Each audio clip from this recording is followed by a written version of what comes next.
lumampas ang anghel sa ating pamilya. At yung anghel na yun ay anghel ng kamatayan. Sa madalang kasulatan, bawat kamatayan ay may anghel na taga-akuma.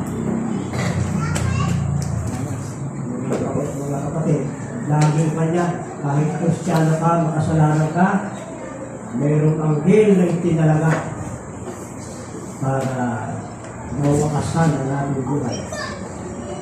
At ito'y mangyayari sa Egipto. Yung mga nakaraang salot ay yung Israelita ay napaniwanan.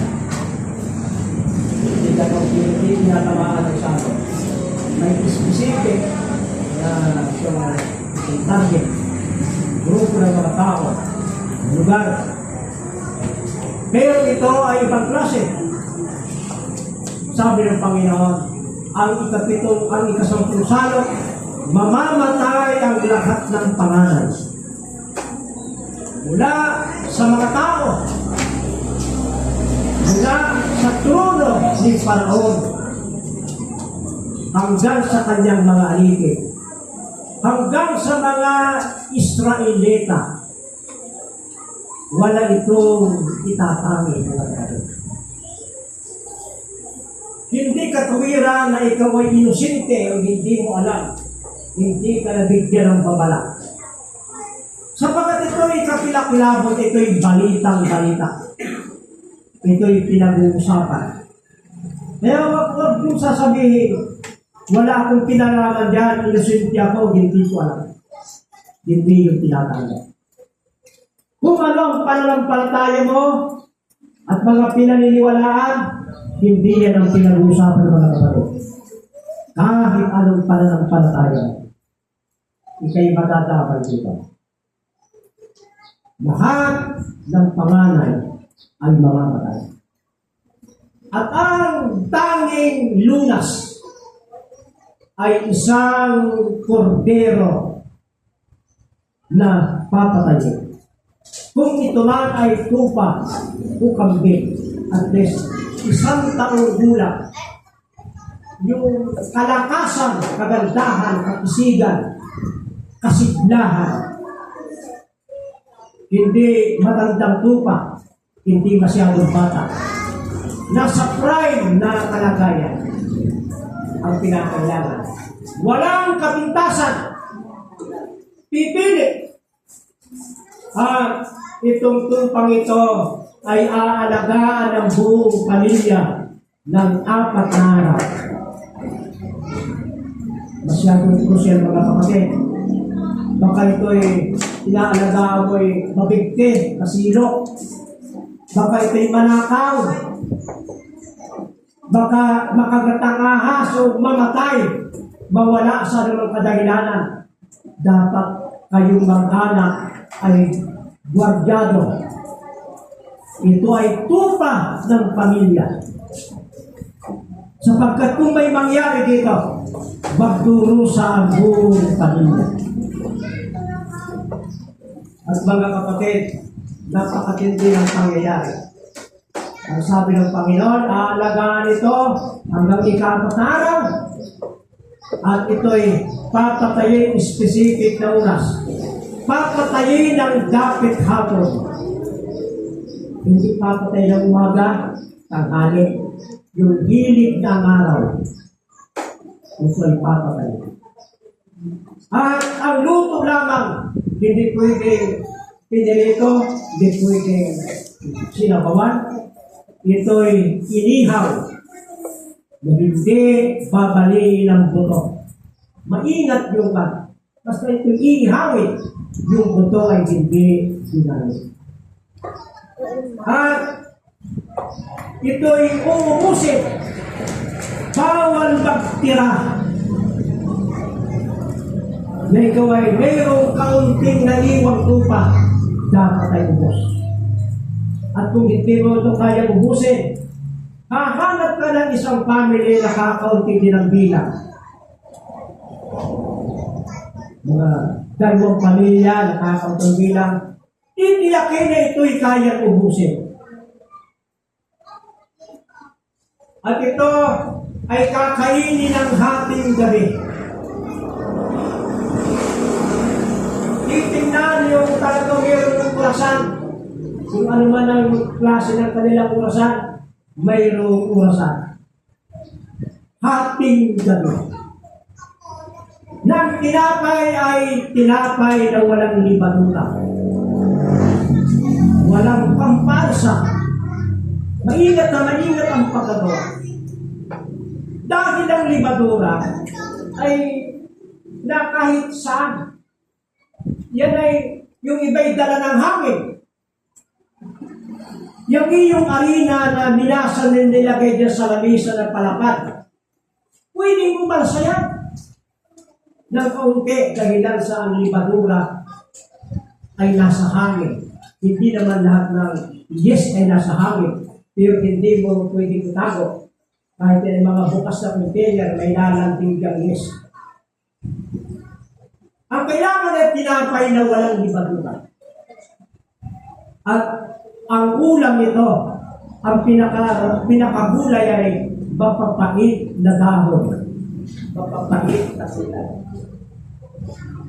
Kinakailangan ay susundin ang detalye, mga kapatid. Ang maling detalye ay magiging kamatayan ng anak na panganay. At kung ikaw yung anak na panganay, anong nireviews mo? Kung inihaw na yan at lumalalim na ang gabi, ano nang nireviews mo? Dahil ang Diyos ay dadaan sa Ehipto. Sa buong Ehipto. Yung angel of the Lord, yan ay Holy Spirit. Napakaraming mga teksto sa Old Testament na yung anghel ng Panginoon ay mismong Diyos. Na yung nakalaban ni Jacob na karisling ay anghel ng Panginoon na sabing ako ang Diyos na pinahiran mo niya doon sa ilang ng langis. Nakita ko iyong kapighatian. Ako ang anghel sa angel of the Lord. Siya'y isinusugo ng Ama at ng anak. Kaya ang Holy Spirit ay tinatawag na angel of the Lord. At ang hindi sumunod sa instruction ay kasalanan sa Holy Spirit ng hatol ay kamatayan. Imagine ninyo na ano daw? Ating gabi na baka hindi pa. O sige na, ating gabi na. Kakainin ninyo yung kordero ng Pasko. Pero mga kapatid, bago yun ay mayroong napakahalaga. Sa pagpapatay pa lamang ng kordero ng Pasko ay mayroon ng utos. Yun ay Pasko, nang ibig sabihin ay lumampas. Passover. Tumaan. Lumampas. Dahilan sa kordero niya. Yun ang dugo niya ay inyong sasahurin at iwiwisip specific yung lugar. Iwiwisip sa pintuan ng bahay. Ang mga bahay doon ay mayroong kung yan man ay itong konkreto, mayroong simento na medyo malapat-lapat doon sa taas ng pinto na nagpapatibay ng dalawang haligi. Yung beam na yun, doon anya ninyo iwiwisip ang dugo. Lantad na lantad at doon sa dalawang haligi. Hindi mo iwiwisik doon sa bukasan. Hindi iwiwisik sa bintana. Alam niyo pa mga kapatid, ang gustong mabuhay ay gagawin ang kumpletong detalye. May ginalaw isang kapatid, Pastor, ang iniinom pa niyang klaseng gamot ay siya. Dinay mo pa sa akin kung paano inumin. Siyam na klase. Detalye. Pati yung oras. Lagi na ba? Lagi na natin yung sarilo. Uulitin daw niya sa kayong oras. Ay pa ba yung sakit eh? Gusto pang mabuhay. Ang gusto mabuhay, susundin ang detalye. Sa pintuan, inanyo, wiwisik yung dugo. Hindi isasaboy. Gagamit ng specific na sanga. Hisoko. Hindi pwede ang magrikakaw. Talagang ba? Gagastusan mo, gagawa ka ng effort. Saan? Kukuha ng sanga ng hisoko sa disyerto. Ang kaligtasan ay mayroong personal effort. Meron akong kilalang ginagalang na pastor ay narinig ko ng isang linggo. Walang bahagi ng tao sa kaligtasan. Ako'y nang lumot sapagkat ay hinahangaan kong pastor nung kami mga estudyante pa. Hindi na bahagi ng ka. Wala nang effort, wala nang human effort na kailangan.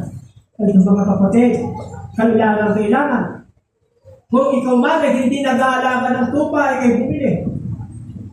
Kung wala kang ipambili, magsabi ka sa kahagan, pasyer ko naman, kakain naman kami magkahanak, wala kaming ibili. Basta kakain ka. Pag pinapatay na po yung hayop, pasahod naman ang kalahating tabong dugo. Basta may dugo. Yan. Kaya ang dating ng ating gabi, sila ay sabay-sabay na kumain at ang pagkain, ang sabi ng Panginoon, kakainin ninyong nagmamadali. Hindi uyang mayaman. Ako may naging bisita na 3 oras pag kumakain. Dahil ang paliwanag niya sa akin ay ba, dapat ay pagsubo mo ay 20 times yung uya, binibiyak. At kaunti lang, 3 oras. Kaya ako mga kapatid, 5 minuto kumain, ako mag-umpisa lang. Mabilis akong kumain, mabilis yung uya. Ay 3 oras, ay talaga pa. Pagbalik ko lang pa, kumakain pa. Kakainin ng dali-dali. At habang kinakain mo, may pinagkakaabalahan ka pang iba. Habang hinumuya mo ng dali-dali, nagsusuot ka ng sandalyas. Ibang klase ito. Dapat may panghapit sana. Bilis! Suot na yung sandalyas! At habang nagsusuot habang kumakain, yung isang kamay ay may hawak na tungkod. Kasi yung tungkod ay kahit na mga bata ay may tungkod, may natutungkod ng matanda. Yung tungkod nun ay uso-uso. Gamit ng mga ang tungkod ay kumakatawan sa paglalakbay. At anong matindi nito? Ang tawid gulay ng kakainin na magpapait. Yung sa salida sa mayroon ngayon, kung magtatanong sa amin, hindi na pinakatanda kung saan dito yung mapait yun. May dako lang ang palaya. Kung yan man ay mapait. Awan ko may labong doon sa desierto. Basta kakainin mong nagmamadali. Habang pinakain mo ay nagtatali ka ng iyong sapatos at yung iyong kamay ay may hawak ng tungkod. Yung mapait na gulay ay kumakatawan sa mapapait na karanasan sa ating paglalakbay. May mga sirong tayo maririnig, pag iyong tinanggap si Kristo, ayos ng lahat. Sayang-saya na. Si Jesus ang lahat sa buhay. Kaya may saya, kaya may ligaya, kaya may gala, kaya may tuwa, kaya may ngiti. Parang Lagi niya kami isip pag si Jesus ang sa buhay. Wala kang problema, pati niya pera, huwag kang mga lalahanin. Dadalo yan niya ang mga pagpapala. Parang ini-exempt ka na sa mga pagsubok at sa mga pighali. Pero sabi ng Panginoon, iba ang paglalakbay na ito.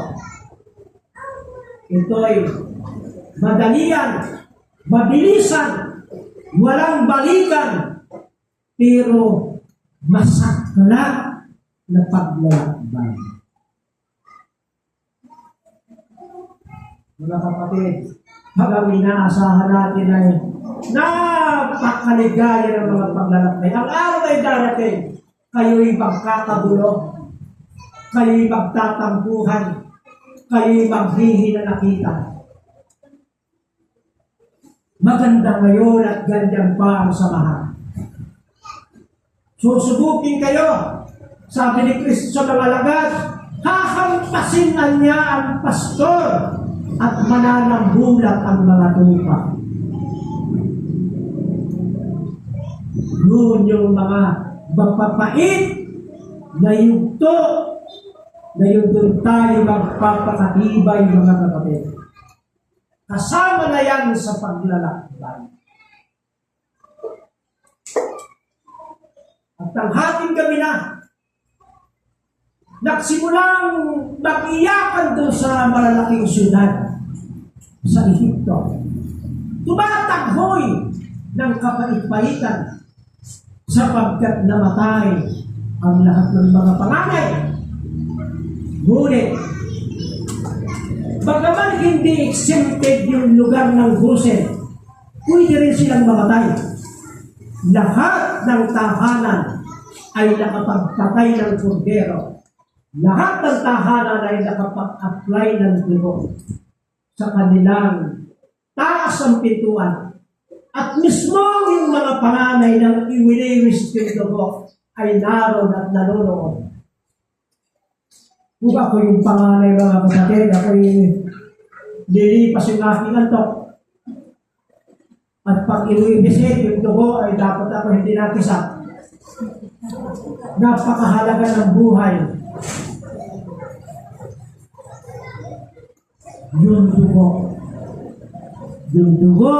Yung dugong yung kordero na yun ay naging kordero ng pamilya.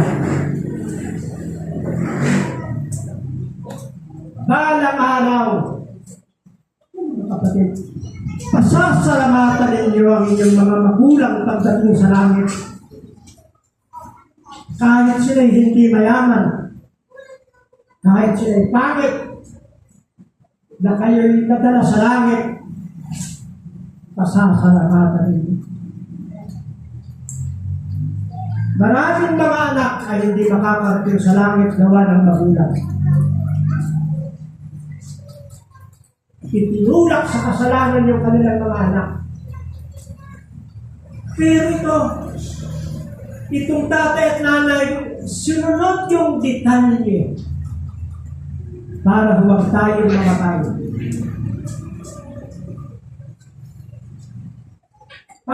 Pagdaan ng anghel, lumampas. Nag-pass over sa ating bahay. Pumunta sa ibang bahay, lumampas. Pero sa Gosen, walang dugo doon sa pintuan. Pumasok yung anghel at pinatay ang anak na panganay.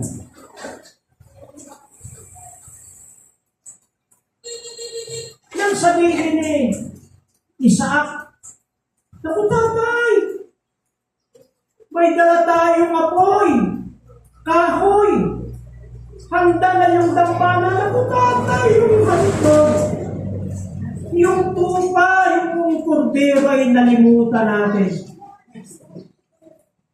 Sa bundok ng Moriah, sabi ni Abraham, anak, ang Diyos ang maghahanda. Pagkatapos doon, ginapos niya ang kanyang anak. kung ito ang inihanda ng Diyos. Anak, ikaw ang napili ng Diyos, ikaw ang inihanda ng Diyos. Hinapos niya si Isa. Makakalaban na si Isa po 17 years old na. Nang sa ihahandok. Pero yung tatay, si Abraham, ang paniniwala pala, mula sa abo, bubuhayin ng Diyos si Isaac. At si Isaac ang paniniwala kaya hindi tumakas. Mula sa abo ay bubuhayin siya. At uuwi silang mag-ama na magkasama. Yun ang pananampalataya ng mag-ama. Ngunit ang batid ko dito, tumawag yung Rahel, Abraham, ngayon ay alam ko na hindi mo ipagkakait, bandaro ng kaunti, ay may kordero na nahuli, na sumapit-sabit, at siya yung Diyos ang maghahanda ng kanyang kordero. Matalan nyo, mga ilang libong taon, halos 2,000 years yata, ay doon din sa bundok ng Moriah, si Jesus Christ ay ipinako sa cross. Nung siya ibibigay ang sabi ni Juan sa mga tao, tingin kayo, ito yung kordero ng Diyos. Sabi ng Panginoon, ang Diyos ang maghahanda. Ito na ang kordero ng Diyos. Nag-aalis ito ng kasalanan ng mundo. Hindi kasalanan ng Israel ang kanyang aalisin. Kasalanan ng mundo. At ang ginawa ng Diyos, inihandog niya ang kanyang anak sa altar ng tao. Kung ito man ay cross, ito'y ginawa ng Diyos na altar. Pare, handog ang kanyang anak. Kung ako'y magtatanong sa inyo mga kapatid, sino ang naghandog kay Kristo? Sino naghandog? Yung ama. Yung ama ang naghandog. Ano ang ginawa ng ama nang inihahandog niya si Kristo?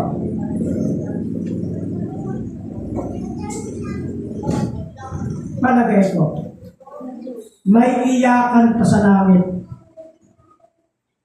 Pag malaman natin kung ano talagang aktwal na ginawa ng ama nang ihandog niya si Kristo. Ang pahimakas lamang ni Juan sa Juan 3:16, gayon na lamang ang pagsinta ng Diyos sa sanlibutan. Pagdating natin sa langit, lalaki yung larawan na magiging mas malinaw. Gayon na lamang ang pagsinta ng Diyos sa sanlibutan. Na ibinigay niya ang kanyang bugtong na anak. Alam niyo sa Old Testament, yung naghandog, ang siya pang gigilit ng liig ng tupa. Hindi ko maiisip na yun yung ginawa ng ama. Basta nakalagay sa Biblia, inihandog ng Diyos, ibinigay yung kanyang anak. Sabi sa Roma, Utsudatapwat, ipinagtatakubili ng Diyos ang kanyang pag-ibig sa atin. Na nang tayo mga makasalanan pa si Kristo'y namatayan tayo sa atin. At sa unang Korinto 5, makikita natin sa bandang na ang Diyos ay na kay Kristo doon sa cross, na hindi ibinilang sa atin ang ating mga pagsalangsang, kundi ang ating mga pagsalangsang ay ibinilang sa kanyang anak. At ang sabi sa Isaiah 53, gayon may atin siyang ipinilagay na hinampas, sinaktan ng Diyos at dinalamhati. Yun ang sabi ng banal na kasulatan. Sinaktan ng Diyos, sinampas, dinalamhati.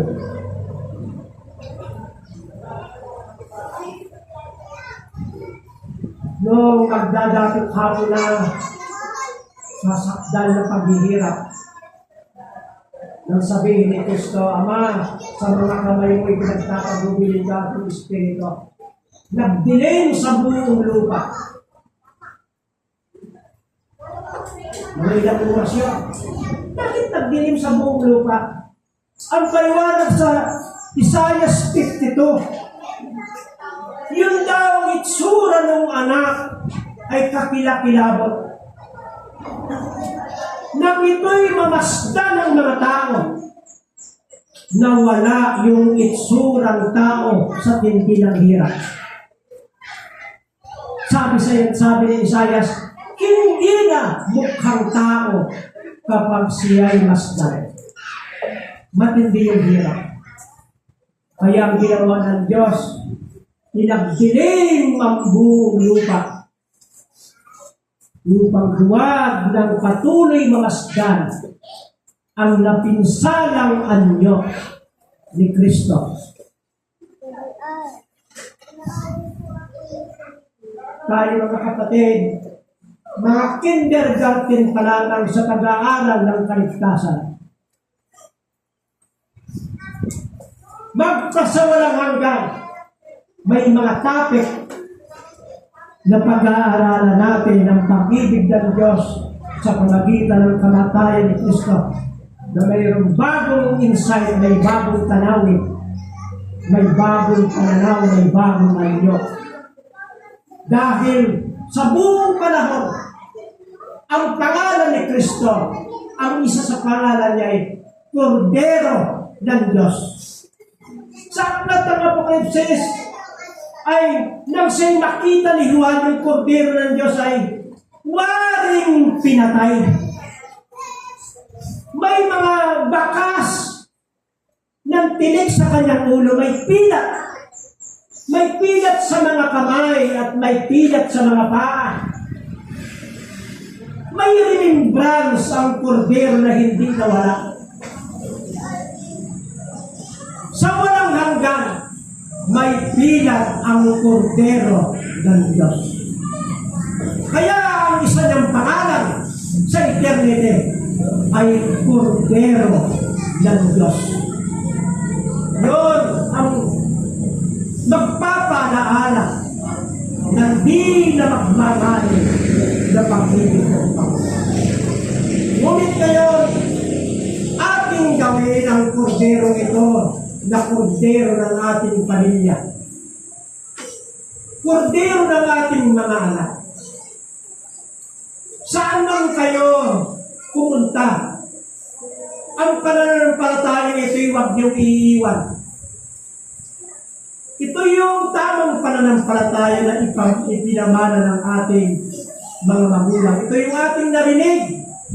Ito yung pananampalatayang tama, mas kumpleto, mas malinaw na ipinamahagi sa mga banal.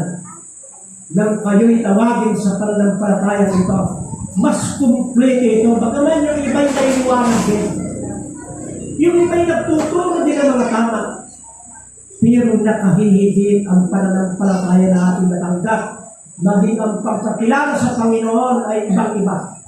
Gawin natin ngayon na ang Kordero ng Diyos ay gawin natin Kordero ng ating pamilya hanggang sa wakas. Ito ang dalangin ko sa pangalan ng Diyos.